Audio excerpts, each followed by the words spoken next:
Bonjour à toutes et à tous, très heureux de vous retrouver en ce mercredi 9 avril, semaine de vacances scolaires.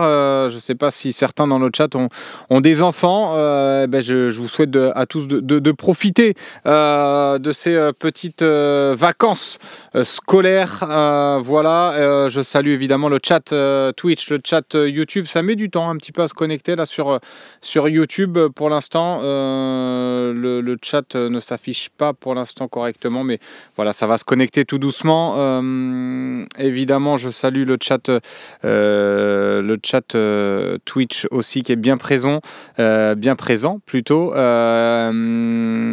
Alors, j'ai vu pas mal de messages déjà passer avec David qui dit une excellente soirée de Ligue des Champions hier soir, ouais, avec deux très beaux matchs. Alors moi, je pourrais pas te parler des deux matchs, j'en ai regardé qu'un seul. Alors j'ai vu le résumé, visiblement Bayern-Inter, c'était un très beau match aussi avec pas mal d'occasions.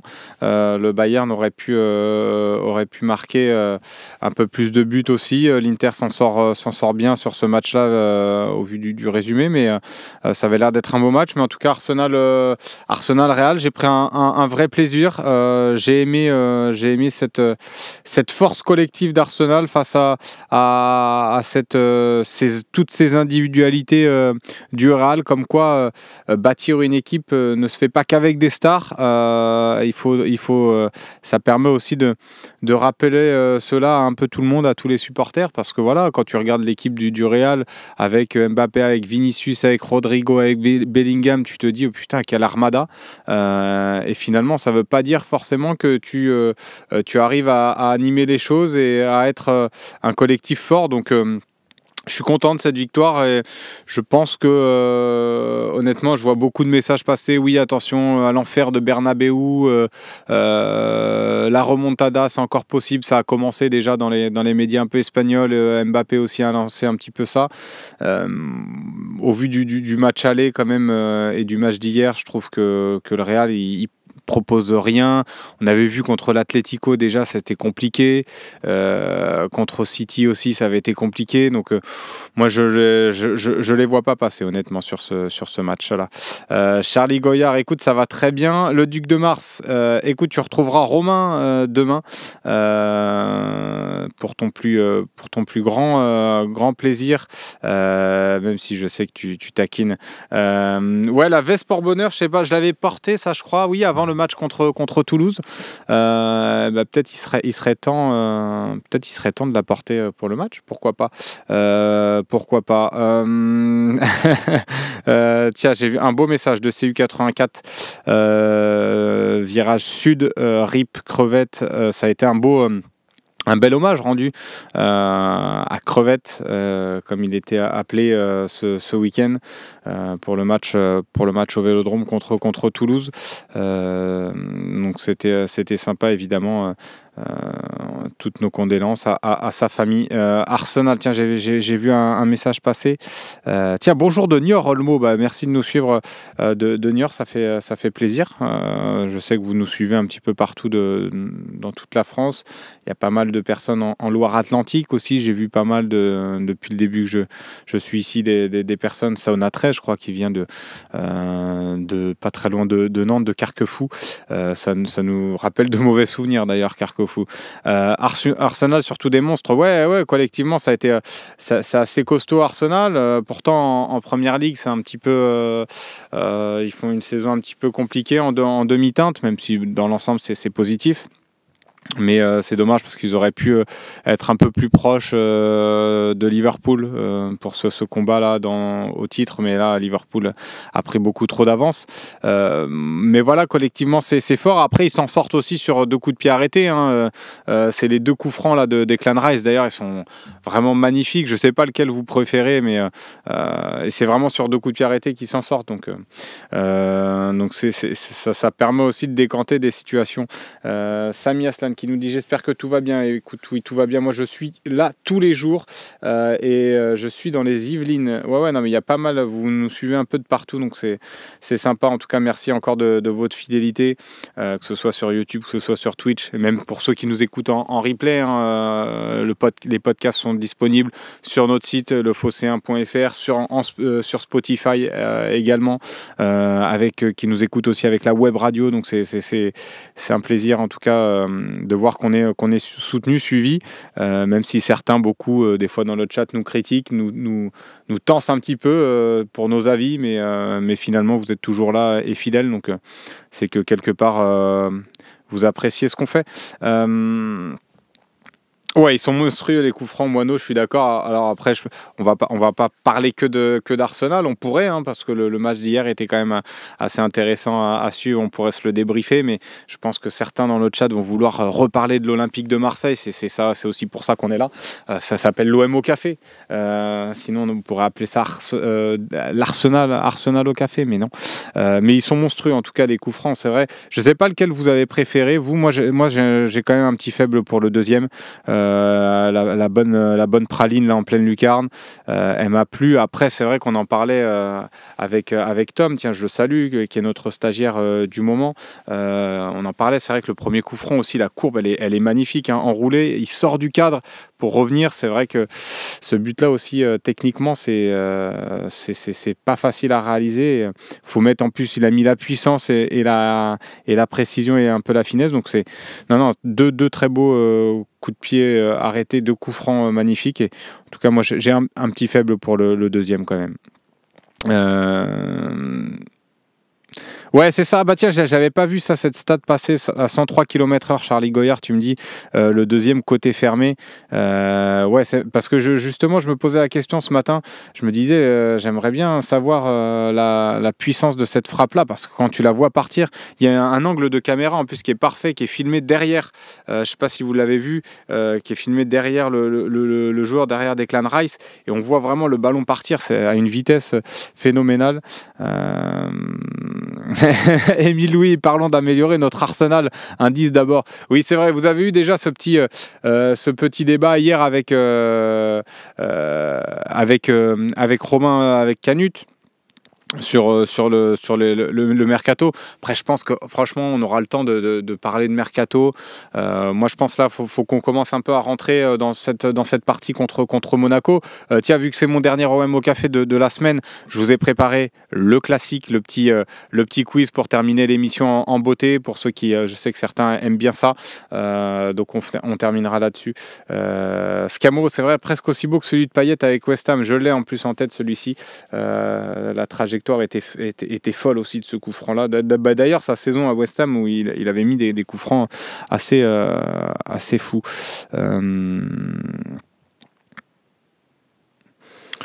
Ouais, 103 km/h, c'est pas extraordinaire quand il pense. C'est quand même fou, hein. J'aimerais pas la prendre dans la tête, cette balle-là, Arcueil-Coyo.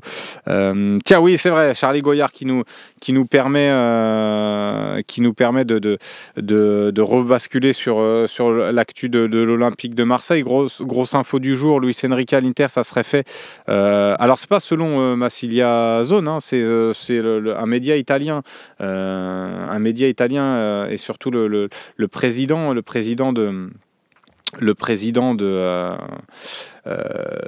l'Inter, qui a donné une interview à Gianluca Di Marzio avant le match contre le Bayern, où il évoquait le transfert de Luis Enrique. Alors il y a rien, et quand tu écoutes sa déclat, il y a rien qui est fait non plus, mais en tout cas il en parle.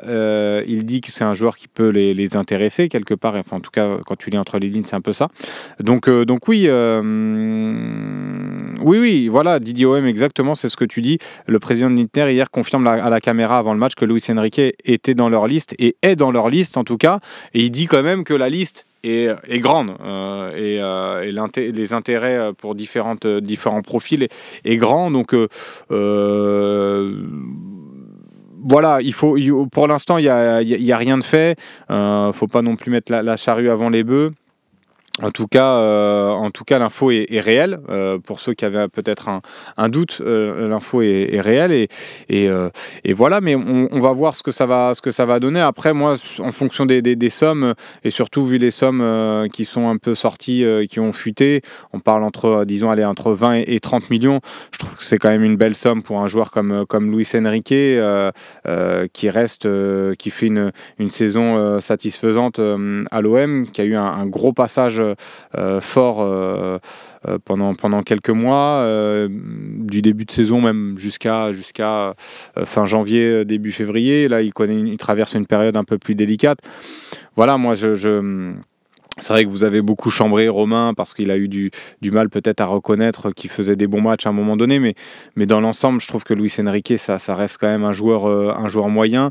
Donc on verra si on peut en tirer de l'argent et avoir cette plus-value-là pour se renforcer un peu plus à ce poste-là, pourquoi pas. En tout cas, pour lui, c'est une bonne chose. Moi aussi, hein, Anthony Dumorbihan, 30 millions, je trouve ça énorme pour Luis Enrique, mais après... quand tu vois les sommes sorties pour d'autres profils, on en a souvent parlé des Disasi. Alors c'est pas le même poste évidemment, mais voilà, moi il y a certains joueurs, des fois tu te demandes comment ça se fait qu'ils valent ce prix-là. Donc bon, Luis Enrique, là, il sort d'une saison qui est bonne, avec des stats en plus.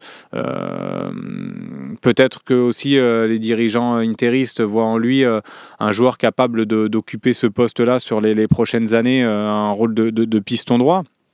Après, il va falloir qu'il progresse défensivement, hein, Luis Enrique, parce que beaucoup me parlent de courses, il fait des courses, mais défensivement, dans l'aspect défensif, il a beaucoup de carences.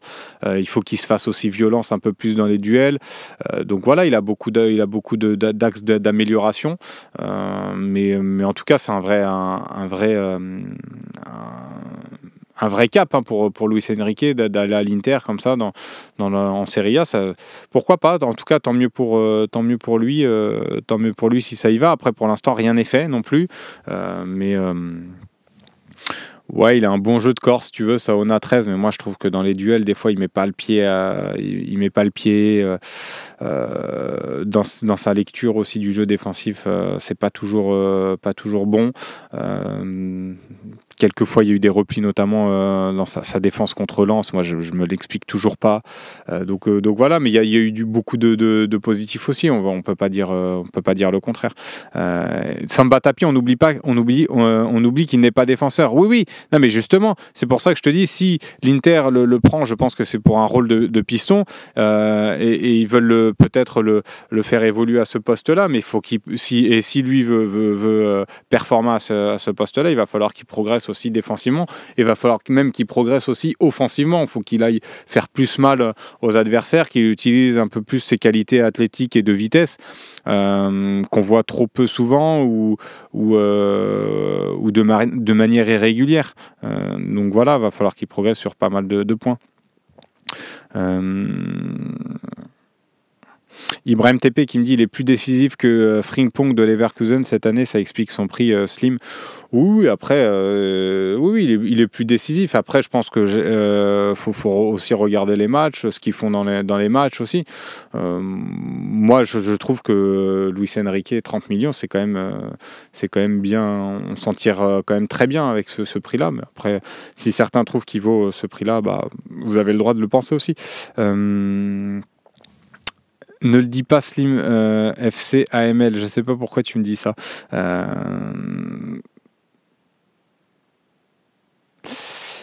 Après, pour sa gouverne, Luis Enrique a souffert de l'absence de Murillo. Ah oui, c'est ça. Par contre, c'est vrai que dans l'aspect tactique, Murillo aussi comblait peut-être aussi parfois ses manques défensifs. Même offensivement, je pense il permet aussi à Murillo, par ses projections aussi, de libérer parfois des espaces. Et c'est le but de libérer aussi et de laisser du champ aussi à Luis Enrique. Donc c'est vrai que le duo marche bien sur ce côté droit-là. Mais tu vois, contre Toulouse, Murillo était là et Luis Enrique n'a pas forcément été était très, très bon. En tout cas, je ne l'ai pas trouvé très bon, Luis Enrique, contre Toulouse. Donc voilà, après, est-ce qu'il n'est pas perturbé aussi un petit peu par toutes ces rumeurs-là? Je ne sais pas, mais voilà. Mais en tout cas, c'est vrai qu'au moment où Luis Enrique a été très bon. Après, il a été bon en début de saison aussi, côté gauche, où on disait que sa doublette avec Merlin marchait bien aussi. Et il avait un rôle un peu plus offensif. Ouais, c'est vrai, Samba Tapi, Chancel avait un peu le même rôle que Murillo fut un temps. Oui, il était capable aussi de se projeter, de dézonner un petit peu. C'était intéressant d'avoir ce dépassement de fonction, je veux dire, pas dézonner, d'avoir ce dépassement de fonction-là. Et c'est vrai que ça, c'est intéressant dans une équipe d'avoir ces profils-là de défenseurs qui peuvent aussi faire plusieurs choses. Tiens, on va en parler, Saona 13, de ça. Je vois ta question dans le décryptage. On va passer à la première coupure pub et puis après on passe au décryptage tout de suite. Première coupure pub qui nous permet de rappeler un petit peu le programme de cette semaine avec déjà demain le talk show à partir de 18h présenté par Sébastien Volpe, l'OM au café avant avec Romain. Vendredi, la conférence de presse de Roberto De Zerbi qui sera à 13h30. Ils ont changé l'horaire, ce ne sera pas 12h45 cette fois-ci, ce sera 13h30 avec l'entraînement matinal à 11h30. Voilà pour le petit programme, comme ça vous êtes au courant. Et puis le match, on le rappelle, match tant attendu. Saona disait J-3, et oui, on est impatient. Monaco Olympique de Marseille, là, match qui va beaucoup compter, en tout cas dans la course au podium. Si l'OM a la bonne idée de gagner ce match-là, on pourrait creuser un écart intéressant avec Monaco déjà, prendre 5 points d'avance. Ça, c'est pas rien. Il restera 5 journées après, donc là, on prendra une avance quand même considérable. Et on le rappelle, donc l'horaire à 17h avec la prise d'antenne sur le Phocéen à partir de 16h. Voilà pour le petit récap. N'oublions pas que son côté de prédilection était à côté gauche les années précédentes, donc pour lui redonner confiance, faut-il pas le changer de côté? DJ, tu me parles de Luis Enrique. Peut-être, après il a été bon aussi côté droit, faut le reconnaître aussi, hein. Même quand il a été côté droit, je trouve qu'il a fait de bonnes prestations, Luis Enrique. Là il traverse une période de moins bien aussi, faut pas non plus l'accabler pour autant, mais c'est vrai qu'à gauche au début de saison il était plutôt bon, mais après moi tu vois, dans un rôle d'ailier, j'ai du mal avec ce type d'ailier là, qui provoquent pas assez, ces ailiers qui vont pas assez défier en un contre un. Je trouve encore un peu trop timide sur cet aspect du jeu là, alors qu'il a, on le voit, des qualités de vitesse, des qualités athlétiques, mais je trouve qu'il se fait pas assez violence encore, Luis Enrique. Et ben la pub est terminée, on va pouvoir passer au décryptage de cette émission, le décryptage tout de suite.